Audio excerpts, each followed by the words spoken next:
Welcome to the Pantheon Plus Rewind.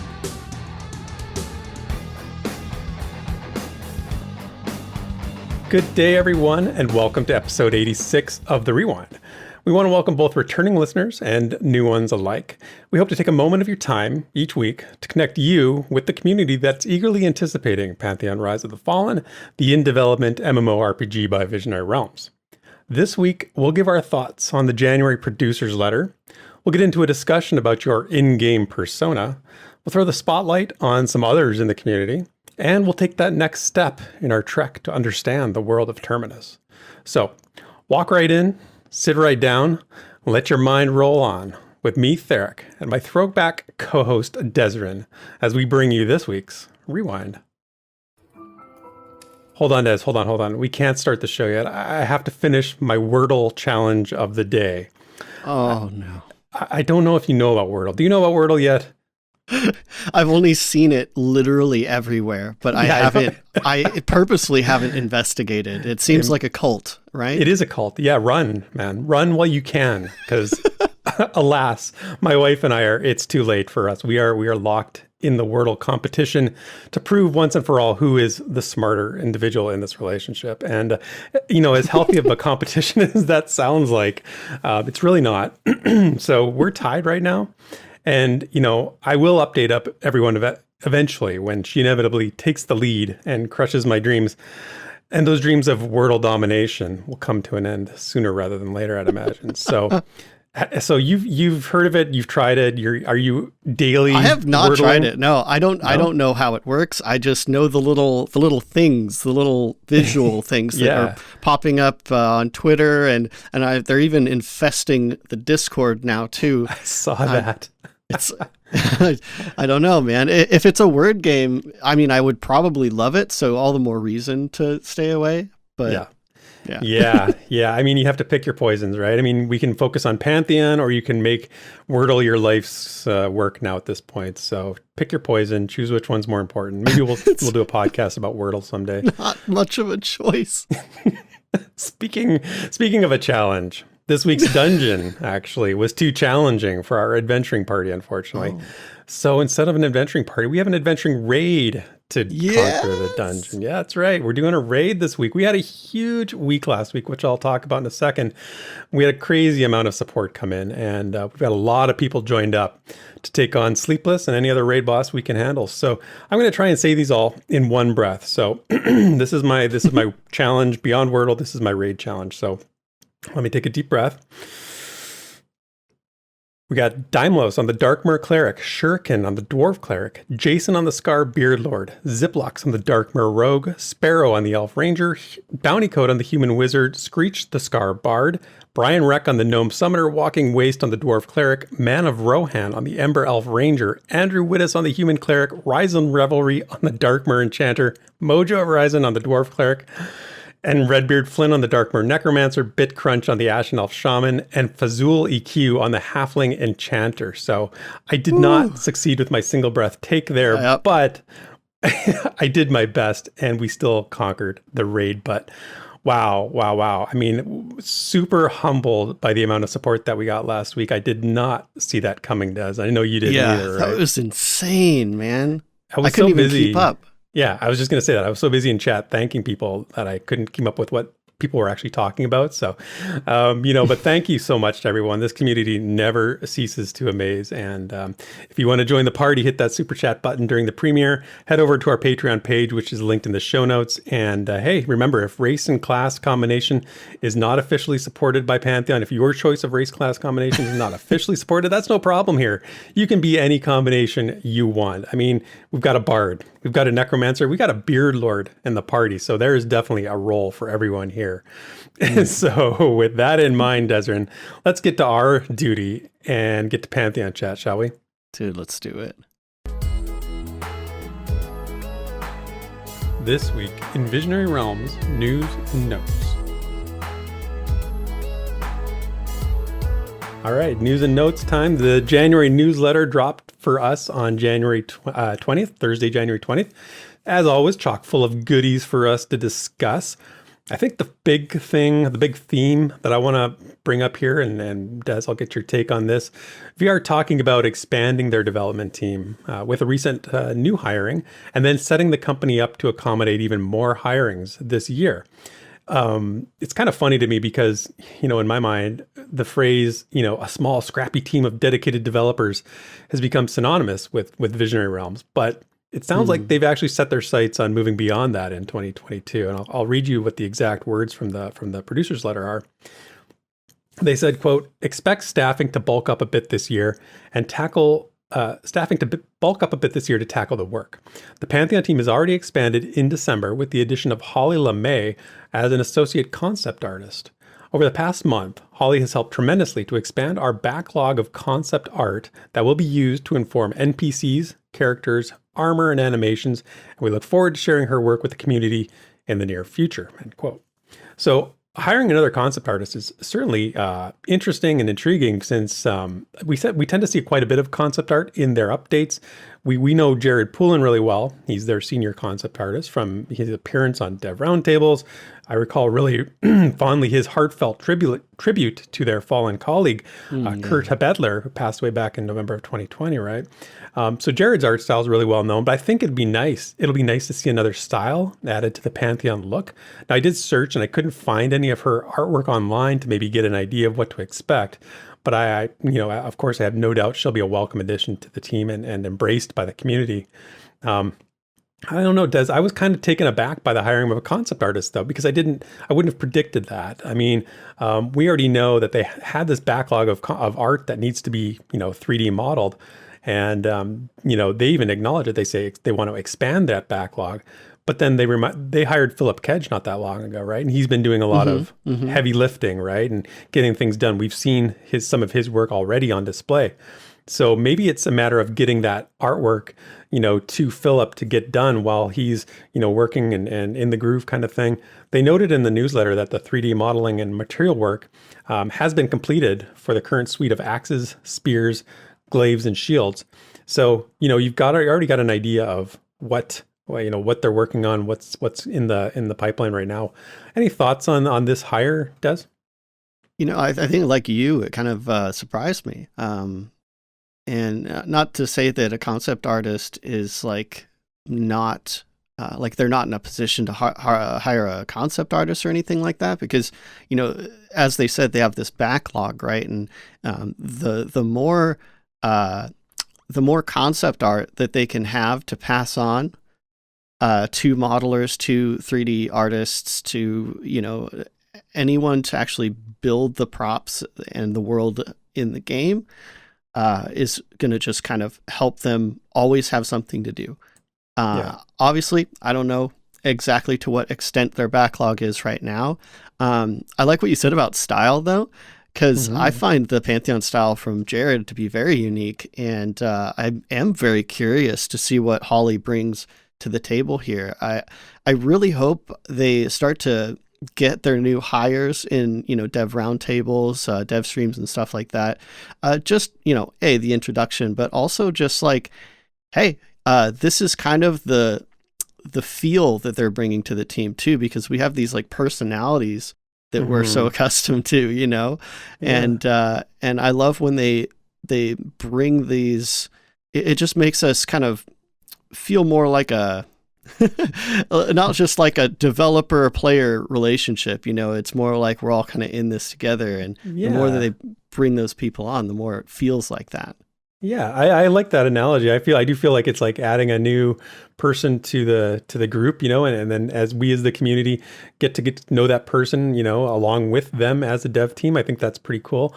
I think back and I have a hard time even thinking of any concept art that, is not the work of Jared Poulin. I know they have had other concept artists on board, but so much of the recent stuff has been Jared's work. It'll be really interesting to see this new style, and, sort of attune our brains to somebody else's vision for how the world might look, from a sketch to a completed piece of artwork. And then again, taken from that into the 3D modeling process.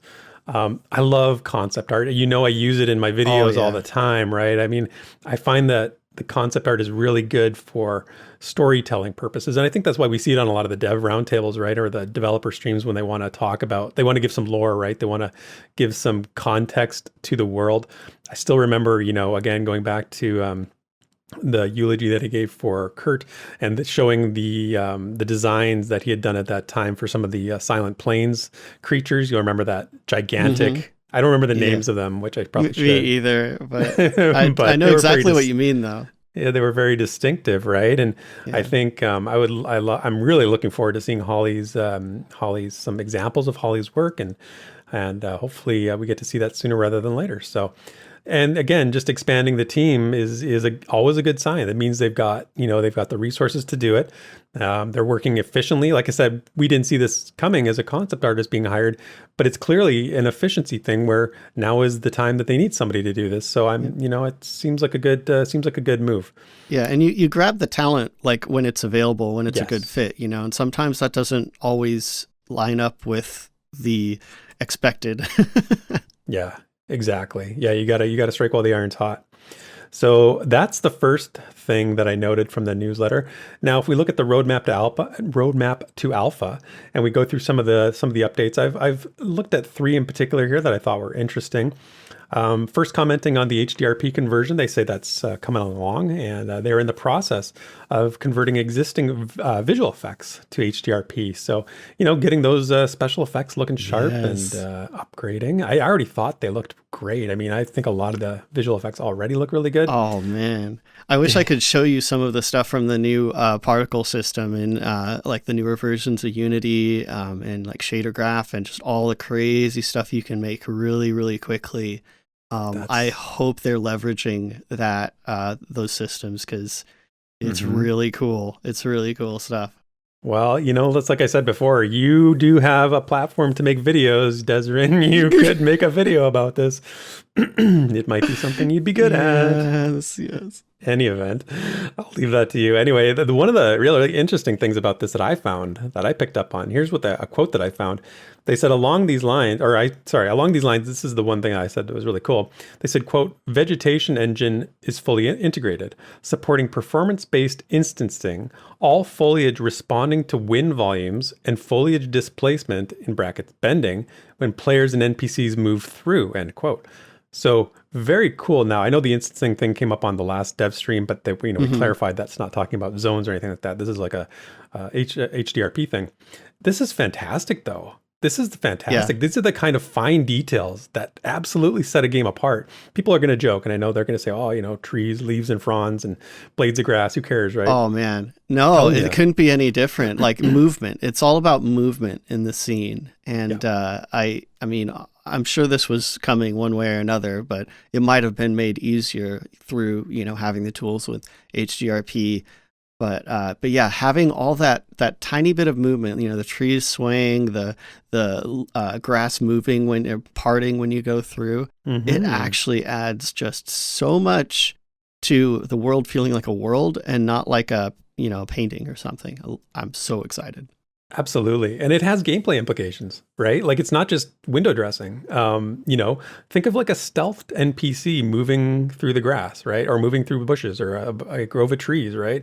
Like, oh man, like that, it's amazing, right? Or from a PvP perspective, even it's amazing. Although that's not something I would be involved in, but nonetheless, there are people who will appreciate that. I just think that's a little thing that maybe might get overlooked in this newsletter and something that we should definitely be paying attention to. Oh yeah. The next one is on the class design front. So I wanted to point this out because people love their classes. They said the Dire Lord, the Wizard, Monk, Enchanter, and Cleric classes are now in a playtest ready state. They said the Paladin, Warrior, Rogue, and Shaman classes are being refined into their playtest ready states.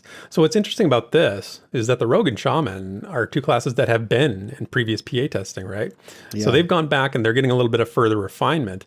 And I kind of wonder, like how interesting it'll be for people who have done play testing, to go back and then test those classes again. So if you've played a Rogue and Shaman in previous pre-alpha tests, will you go back and try them again to see if the feedback, because that is how it works, right? We do this testing and then we provide feedback. If that's been implemented, have they, what's changed? Then again, it is hard to say with a new class like a cleric or probably the paladin, and I say probably with, air quotes, ready for the next session. I imagine there's going to be a ton of people that want to check out those classes, try them, test them, that kind of stuff. Myself included, I've been playing a healer in Final Fantasy XIV for the first time ever. I never played a healer in an MMO before. Oh, kind of tell you I enjoy it. Got to tell you, it's kind of fun. It's like, it's very singularly focused sometimes, and I keep really the bars full. It's a game of keep the bars full. Yeah, it's almost as addictive as Wordle.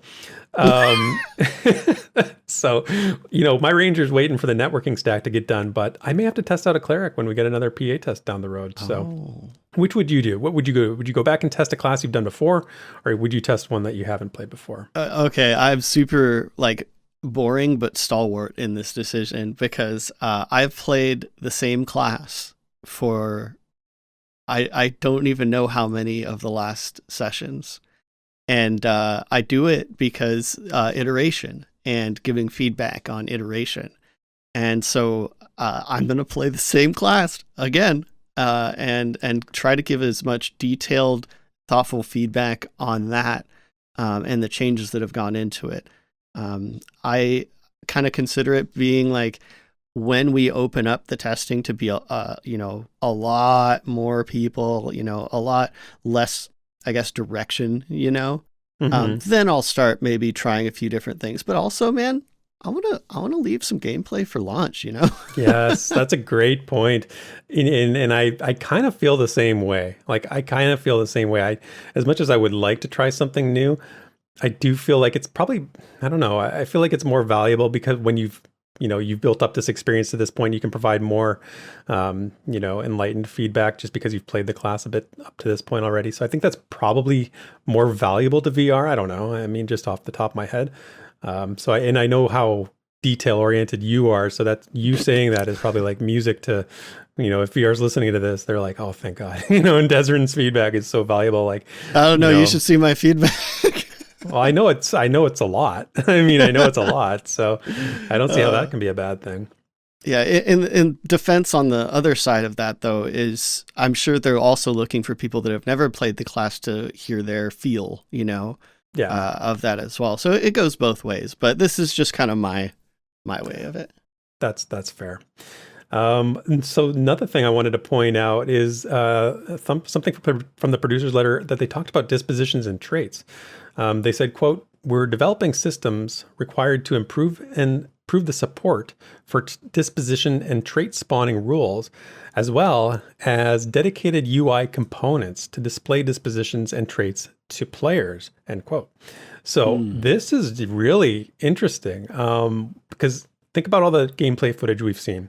We've seen dispositions displayed as part of the mob's name, right? A pyrophobic creeper or a bloodthirsty orc.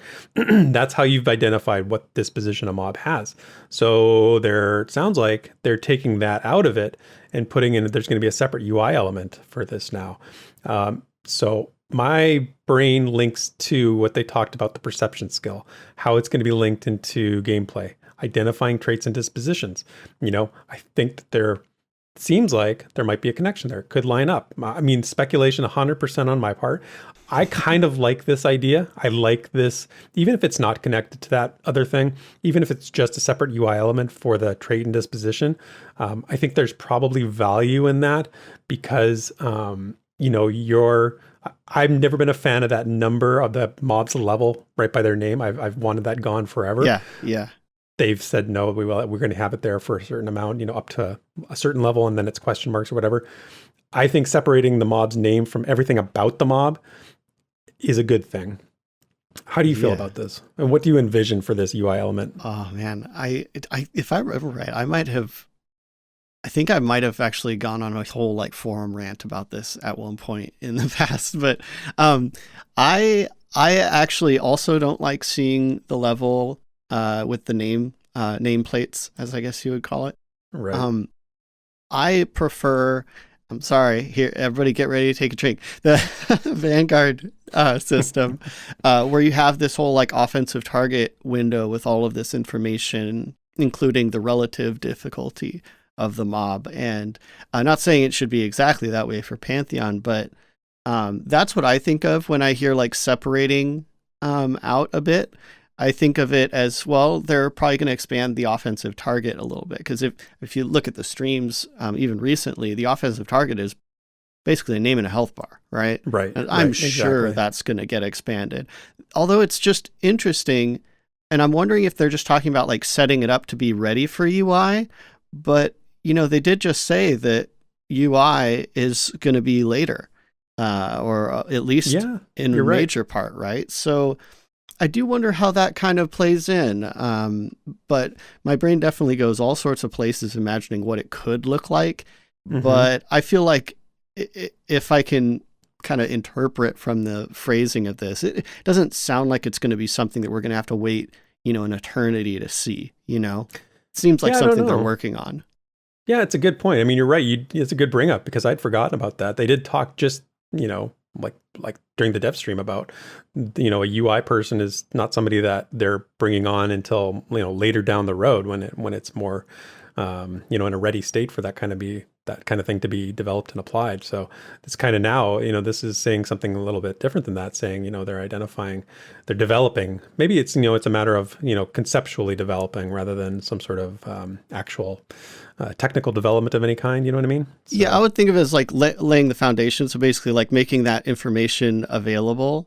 And then when the UI designer comes in, they basically just hook that into their UI, So as long as the game can tell, your client, hey, this is this kind of, disposition, UI artist will, or UI developer will turn that into what you see on your screen. So yeah, and we've talked about it a lot about the what makes a good UI, and I think that I say I want it separated, but don't take that to mean I want like a million boxes, a window for everything. Yeah, I don't need a window for everything, right? Like I want it to be as organic and natural as possible, and I can see why that you could say, well, having the bloodthirsty orc or the pyrophobic creeper, that's the more natural way.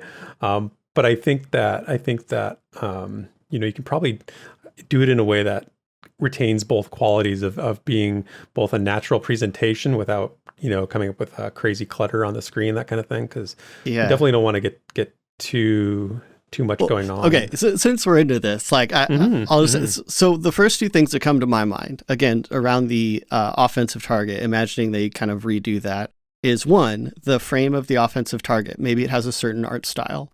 Right. That's you just Vanguard, right? Kind of, but Vanguard didn't really have like dispositions, but you could imagine that the frame of the offensive target, maybe, it's all like spiky and I don't know, it has a certain look for different dispositions. Maybe they take that approach, or maybe it's just like an icon that sits like with that particular part of the UI that changes depending on if you can recognize a disposition or not. Maybe it's just blank if you don't know. That's kind of the two things that immediately I think of, but I'm, who knows? Yeah. They'll do something. Yeah. Again, I do like the idea of it being connected to the gameplay with perception that they've talked about recently. So I think that really intrigues me. That makes my mind start to, go off into interesting places and think about how they could do that. So very, very cool. So that's the roadmap to alpha updates that we saw. There was also a pretty informative interview with Kim Morrison, their QA, quality assurance lead, in which we got a little insight into how they process bug reports and compile testing sessions, and the plan for testing, once the HDRP conversion build is complete and in QA's hands. So that's always interesting to see the process. Well, we also, I just want to point out, we also might have gotten a certain nugget about kind of Pantheon meta lore here involving Ronick. So yes, because she had a story about his very first death that she wasn't going to reveal. Yeah, fill me in, remind me, what exactly did she say? She just hinted that, at least how I interpret it, is that maybe Kim isn't completely innocent in starting this whole Ronick dying thing. I think she might have been participatory a little bit more than we thought. So, yeah, well, I'm sure there's a lot of VR stories that will come out in the wash throughout the course of the game's lifespan that we have yet to hear. But yeah, that's awesome. So.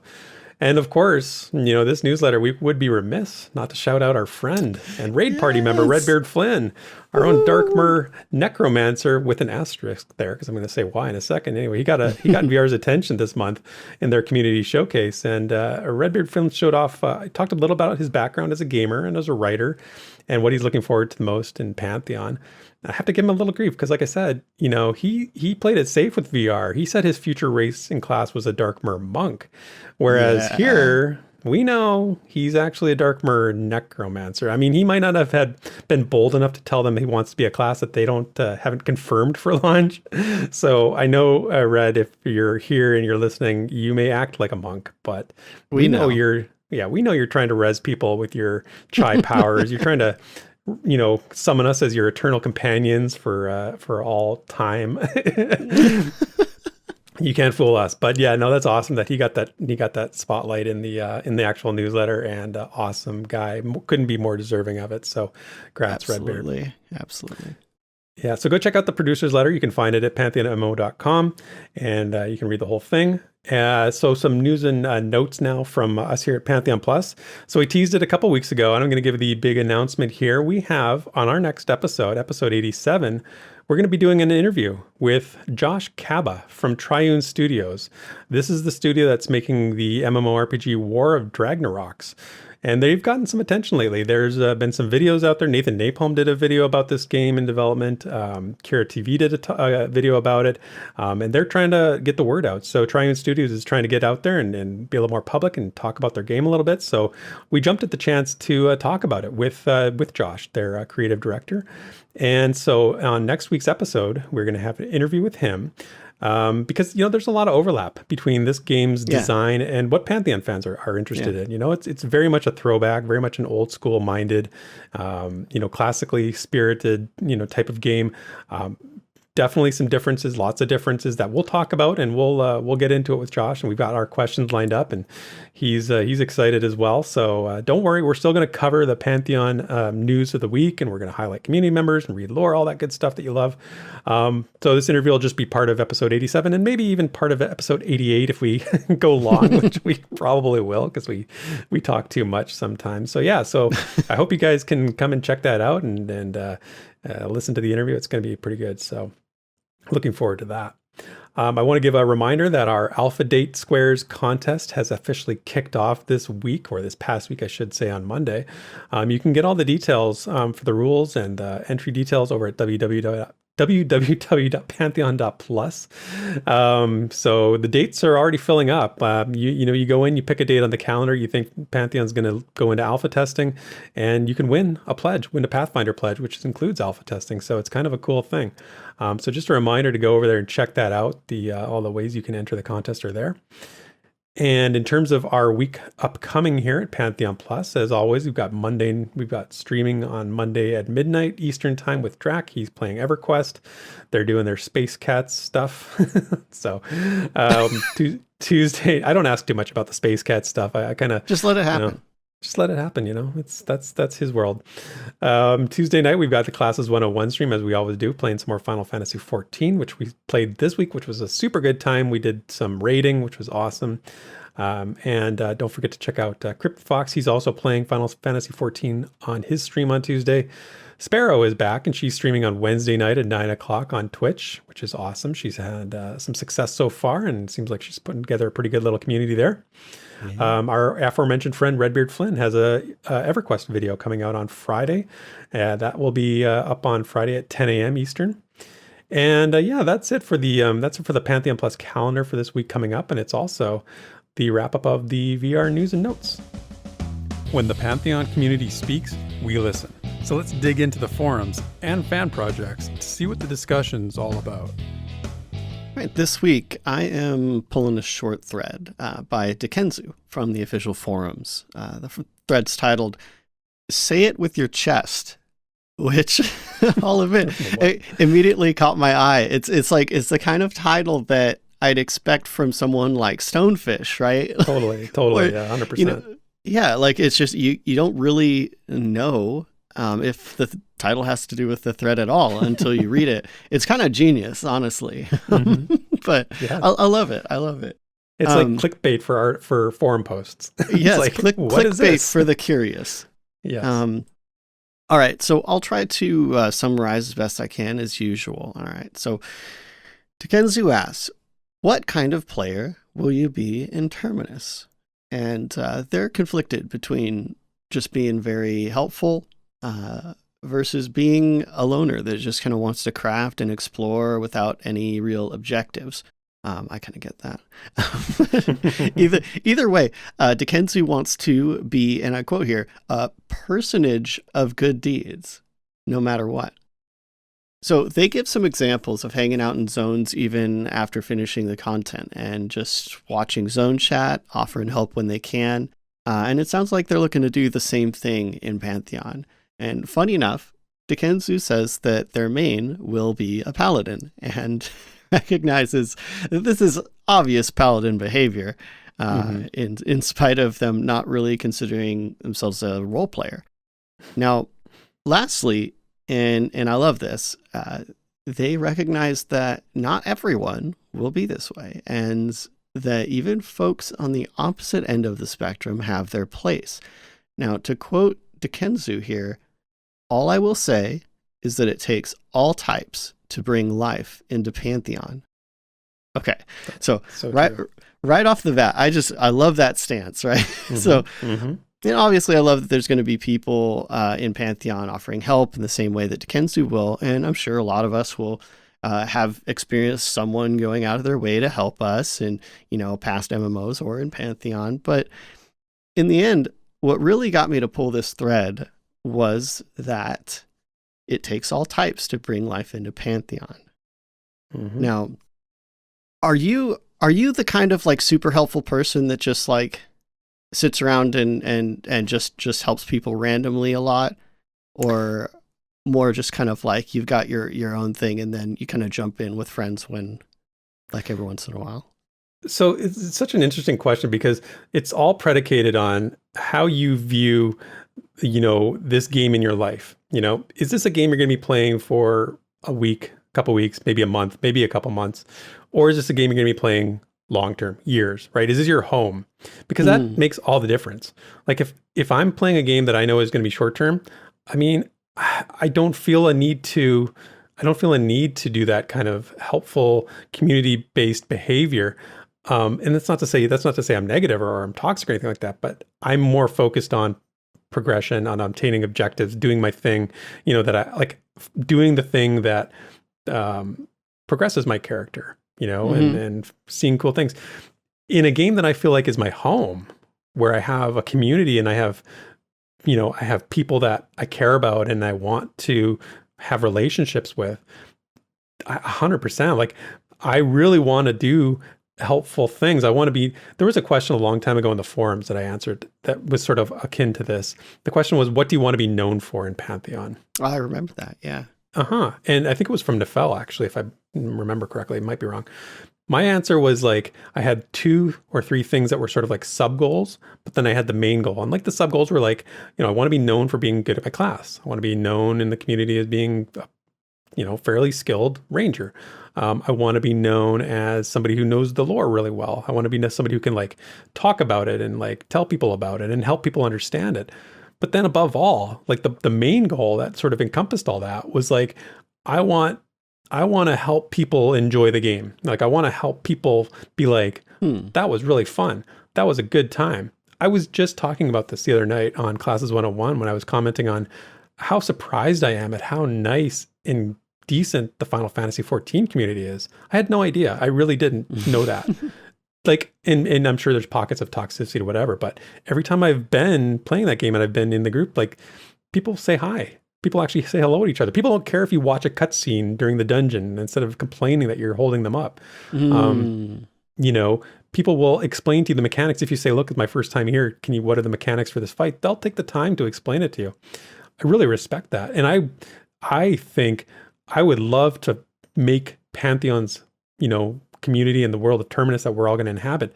Something like that, like that's sort of like, that's the big prize, at the end of the trail, I think. So, what do you want to be known for, and how do you want to, what's your persona in game? That's where I live, I think. What about you? How do you feel about this? I mean, that definitely resonates with me. And I mean, that is a big part of kind of my pre-launch goals, I suppose, helping people enjoy the game, or even more so lately, helping people enjoy the game before it's here. Right. That is something that I'm very much about. But I think post-launch, I've jokingly said how introverted I am, but I know that does play out in games. So I feel like I would be falsely saying like, oh yeah, I totally want to be that person that just like hangs out in a zone and just like helps people, right? Yeah, that's fair. But I think my style is more like drive-by. Just like the best example I can give is like recently playing ESO. There was a quest basically to, you have to pick these things up off the ground, and there's a limited amount, and there's so many people doing it right now that it's just kind of a pain. It's very hard to get what you need. And basically me and this other random person were running up to a node kind of about the same time, and we both stopped. And then we both looked at each other, and then he said something in chat, and then I said something in chat, and we're just kind of like, trying to offer it to the other person. And I ended up just kind of being like, oh no big deal. Like I'll find one. And that's a really like short interaction, but even in like EQ2, I did very much enjoy going like places like dungeons and stuff, and then like either tailing people or just like asking people on the spot for some like short-term help, like if they want to, have a little hand just for a second. Right. I think I fall off when it comes to like the more kind of random committal things. And I definitely feel, like you mentioned, with this being a home, there is a certain amount of like karmic reciprocity that I'm kind of like going for, and not just reciprocity for myself, but like throughout the community, because, the more positive you can be, the more apt that those people are going to be positive to others, and, hopefully snowball it into Pantheon just straight up being the best in-game community you can imagine. That's the hope, right? Well, yeah, and I think for a lot of people, it, fall into the category of, it's hard to commit to a home. And if you're not willing to commit to the home, you're not investing, you're not being the best version of yourself. You know what I mean? Like in today's landscape of MMOs, there's so many to choose from, and people have such diverse, interests and the type of games they like. People jump around and play different games. And when you're doing that, you're not committed to that home.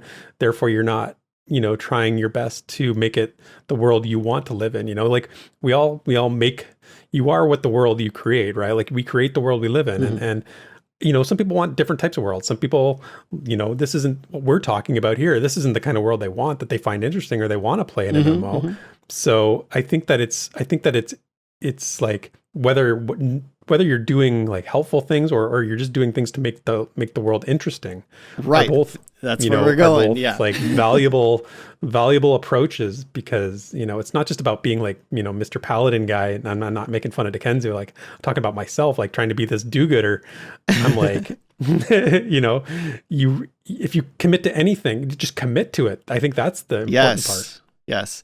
And this is so great because we can kind of transition here. It's just before everyone like clicks off of the video or the podcast, like they're like, oh my gosh, a bunch of Care Bears. Jeez. Yeah, I know. End bunch it. of Care Bear, White Knights, lovers, But let's get to like actually why I picked this thread, because like I mentioned, Dikenzu said that like it takes all sorts of people to make a world feel alive. And so I think the best part of this thread comes from one of the unfortunately few responses to it. And that is from Shag Nasty, who's been around since at least 2016. So following the game for a long time, like this isn't someone that's just showed up, right? Tuned in now, yeah. And I want to make that clear. Like I wouldn't normally say like, oh, this is like how long this person's been, but I want it to be clear that like this is a valid person in the community. They've got some credibility. Exactly. And I'm going to straight up quote this one because it's just too perfect. All right. So this is Shaq Nasty. I like playing on PvP servers and trolling everyone, building a terrible reputation and making everyone hate me. I enjoy this for 2 reasons. 1, my name lives on in infamy for a long time. 2, it unites the server and guilds against a common enemy. And they also say it's just fun to be the bad guy.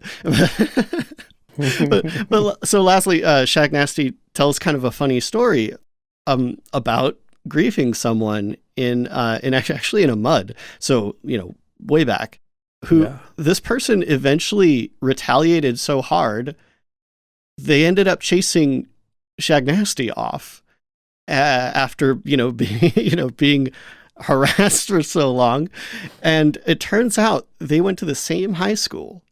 And that's crazy. Through this interaction, they became friends, and they've been friends for over 20 years. And quick, like real life side note, this has happened to me in real life. And I had a friend all throughout high school and the end of middle school that we literally met because he was straight up bullying me. Oh my gosh. And I think this was in like 7th grade.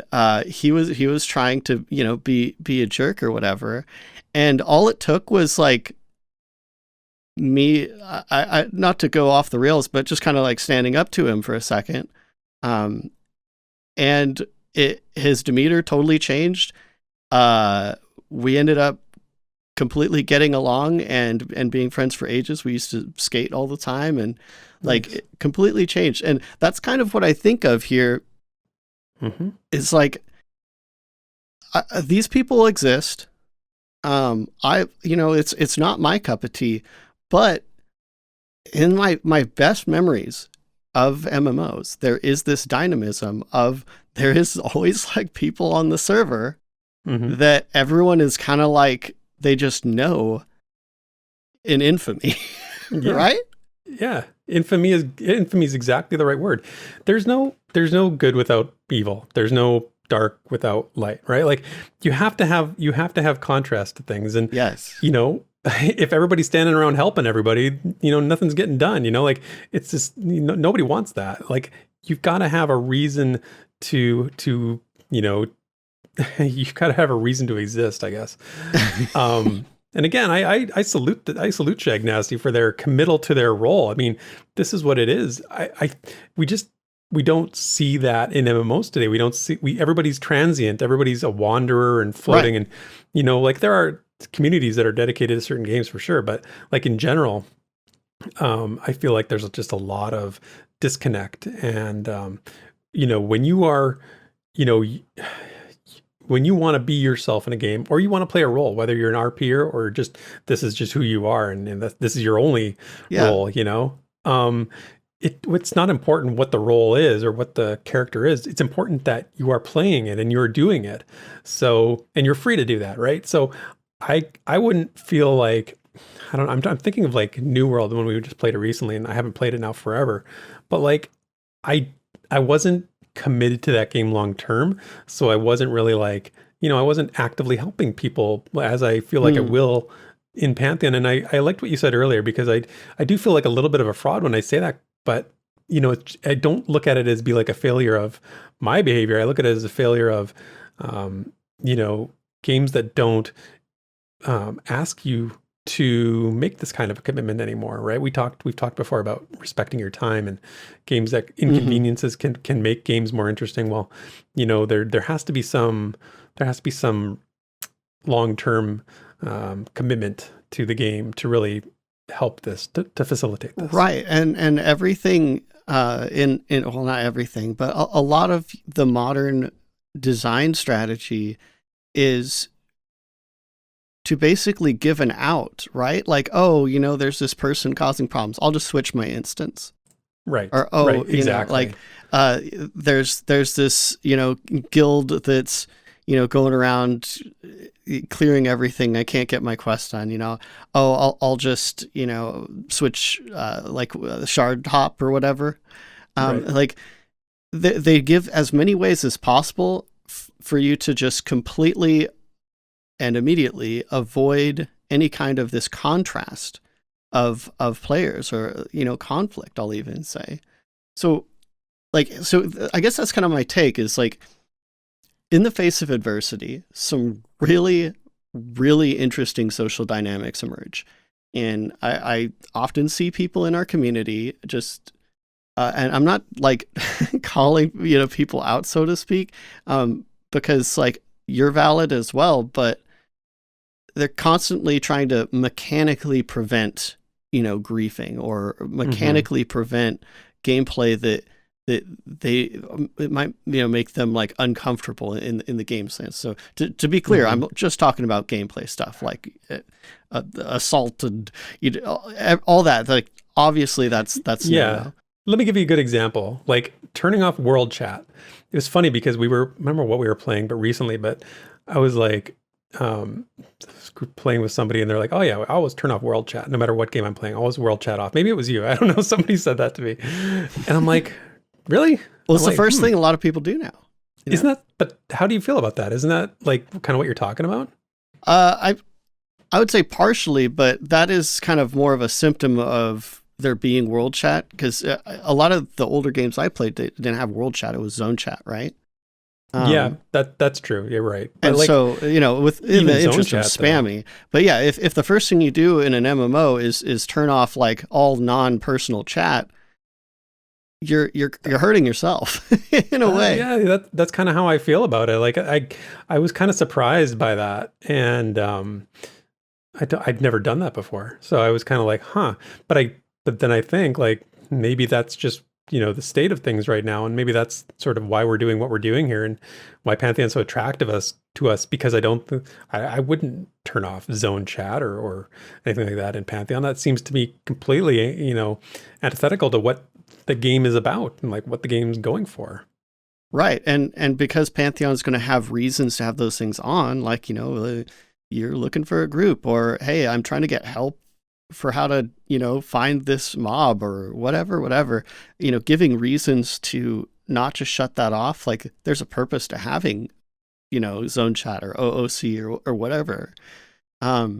It helps with stuff like this, but like, I think it's like, there's a subset of folks that it's like all they kind of want is to just force people to play nice, and honestly, like not only is it completely futile, but also like, while I know you want to log into a game and get away from the more annoying aspects of the real world, I can't stress enough that the more you try to sterilize your gameplay, the more you're going to sterilize all those social possibilities. So you just need build friendships, call for backup, be a part of the social dynamics of your server. That is how you fight grief. And I know that's not the way of a lot of folks. Like it, and I understand, if I have a stressful day at work, I don't want to deal with that jerk on the server that's going and training everyone. But like, it's a part of it. Like I would rather have that chance of problems than just wipe away any possibility and then just never have to interact with other people. Yeah, I mean, that's it. At the end of the day, it's sometimes, community and gameplay don't always mix nicely, and that's why it's interesting. That's part of the charm of MMOs, but we've gotten away from that mentality. Yeah. Well, I mean, that's kind of my little soapbox, I guess, but great conversation. And I got to shout out Shag Nasty. I appreciate you, man. You're welcome on my server anytime, Shag Nasty. Yep. Yeah. Well, except he's going to be on PvP server. PvP, so, yes. But still. Anyway, maybe we should wrap up for the community discussions and get to the spotlight. Yeah? Yeah. The Pantheon community is full of cool projects, new people, and things that are just worth sharing. What's this over here? Look at that. So let's see what we can find in this week's Community Spotlight. right off the bat, we have got some new folks this week to welcome into the community, and one of which is Gyranthir, who just recently won a Pantheon Plus giveaway. So second, congratulations there. We've also, and actually, just to give a quick, not read their entire post, but, they've been following Pantheon for a while, since the original co-streams, which I see all the time. It's like, oh man, the original co-streams is kind of what got me into it. But like many, Gyranthir has a background in EQ, Ultima Online, World of Warcraft, and if you were on the Nathaniel Mar server in EQ, you might know Gyranthir, so maybe, especially go say hi.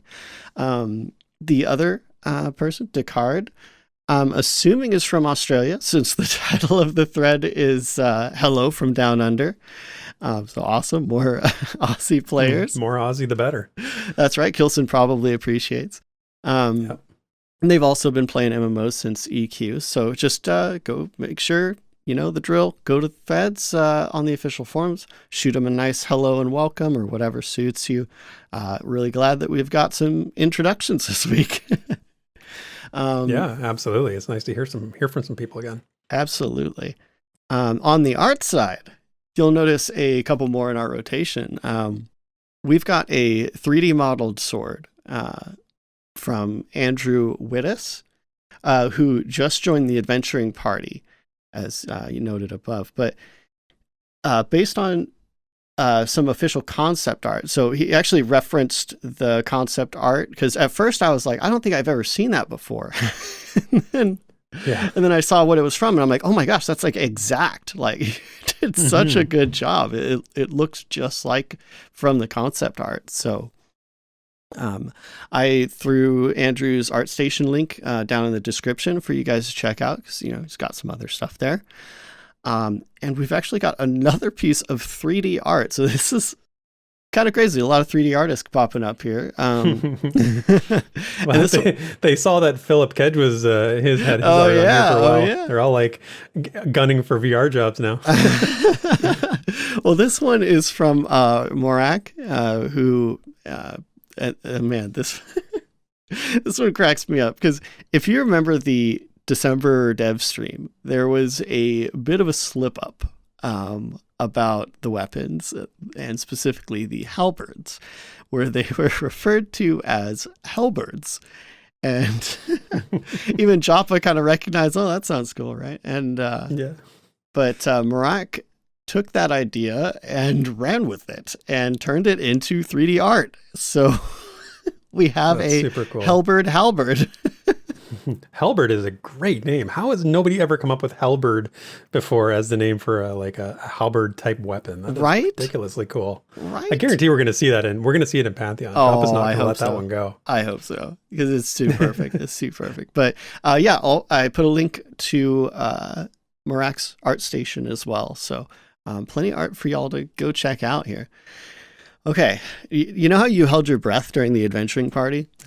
Yeah. So I have to do this this week, because alongside all that art, we've got, okay, here we go. We've got tons of video content from the community, like Bazgrim's Baz Flash, NathanNapalm's January update, RedbeardFlynn's January update, Tango Hotel's dev stream recap, RhysInRevelry finally put his video on the gate up on YouTube, and BasementRPG did another awesome 3 minutes in Terminus on the halflings. Wow, nice. You did it. You succeeded where I failed. Oh, I think our raid was maybe a bit larger, but dude, this is getting awesome. Like all this like Pantheon content in 1 week. It's crazy. I want to spotlight Tango Hotel's video there. I listened to that. Is That guy is super fun to listen to. That guy is like, it's like listening to a cowboy, like a military cowboy guy. Like he's super like fun to listen to. So if you are not familiar with Tango Hotel, go check his channel out. Give that a listen or a watch. Yep. And as usual, everything is down below in the description for your ease of access. So also, if I did miss anything, because this is seeming to grow very quickly, feel free to shoot me a DM on Discord. It's probably the best way to get a hold of me. And I gotta say, man, I love that we're just highlighting new content creators, some artists, some authors, some streamers, just whatever. If it's Pantheon related, we need to know and we need to share it with everyone. So like it's great, man. It's great. All right. So ready to get to that tasty lore. Sit back and relax. It's time for the lore you know. Okay, so last week we took our first steps into the age of seclusion, learning about the celestial boundary. How did it come to be? Why was it imposed? And how did it affect the elves, ogres, and dwarves who had recently arrived on the planet? Well, many years have passed. We now find ourselves in the year 450 IH. And when we left our last reading with the celestial boundary, we hinted at it being more than just a boundary, but also a gateway. So this week, we learn about who stepped through that gateway.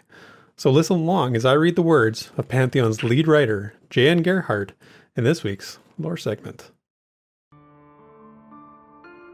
In 450 IH, the third era of collisions began, critically starting with the aforementioned Jinto. At the time of the arrival, their infinite union was already crippled. The husband king of the union, Itero, had been exposed to a vast force of destructive power beyond even his control, and according to Semena's complete confession, the immortal god Janavi chose to descend her husband's body to that of a high mortal in hopes that this would stay the supernatural death inside of him, knowing fully it would sever her from the touch of her beloved. Yet, while his condition seemed to deteriorate even further, the once glorious and benevolent captain of the Infinite Union became a gross and twisted half-god, full of violent darkness. His gift of creation melded with the powers afforded to him by his encounter with Semena's eyeless face of an eclipse. While feigning a deepening of the illness, he began to raise an army of warriors twisted in his own malevolent form, from members of the plentiful Jinto race he had so long loved and prospered. Yet, Itero could not keep his nefariousness in the dark for long. With growing and broken-hearted dread, Janavi observed a corruption that could not be accounted for rippling through her people. The longer they were on Terminus, the deeper they were descending into depravity. A craven, vicious people, uncharacteristically violent, senseless, and wild. When Janavi confronted Itero, the eternal groom revealed himself as the author of this fateful chapter of their reign, prophesizing to her a war of endless night that would consume all realms. He declared his new creation the Revenant, and himself their ravaging lord. In a subversion of their once holy union, Itero begged Janavi to wed him in the chaos, to which she replied, "Permit me, beloved, to hold the face of day once more. Permit I take a final drink of sunlight in the morn, before we embrace in the night approaching." Janavi resolved a desperate plan. She would seed herself within the remaining Jinto with a portion of her power and undiminished holiness, hoping to preserve them. This act was similarly undertaken by the Darkmer goddess of bounty Sirenai, though to less fortunate effect. In the warmth of the next morning, Janavi sacrificed herself to imbue the few remaining undefiled Jinto with her power, transforming them into a second new race, immune to the effects of the Ravaging Lord and his Revenant. These are known as the Remnant, zealous, pious warriors of exceptional abilities, with an unyielding appetite to exterminate the Revenant. When Itero glimpsed the light of Janavi's passing, said to be manifested in a bright array of swirling, prismatic auras that swelled across the skies and sent forth a sound that stretched across the entire planet, his howling shriek shook the land. Legend says a lone flicker of Janavi's sacrifice flew true and buried itself into the chest of the Ravaging Lord, his defenses stunned amidst his loss. but no evidence of this effort has endured. In a few dark days, the Revenant fell upon the Remnant, and the preamble of the Deicide War was underway. The virtues of Janavi within the Remnant granted them great victory in this early stage. For the Ravaging Lord had not yet recovered fully from his legitimate wounds, and was little of what he would become. His army was ferocious, but reckless without constant leadership, while the Remnant fought with one mind, no matter the rank. With small recourse, the Lord withdrew his forces from the region in 455, settling in a land far east, beneath Mount Halthur, in the realm of the Greater Saith. On nearby Olim's Hill, the Jinto set a careful watch, though they could not observe the works of the Revenant in the depths.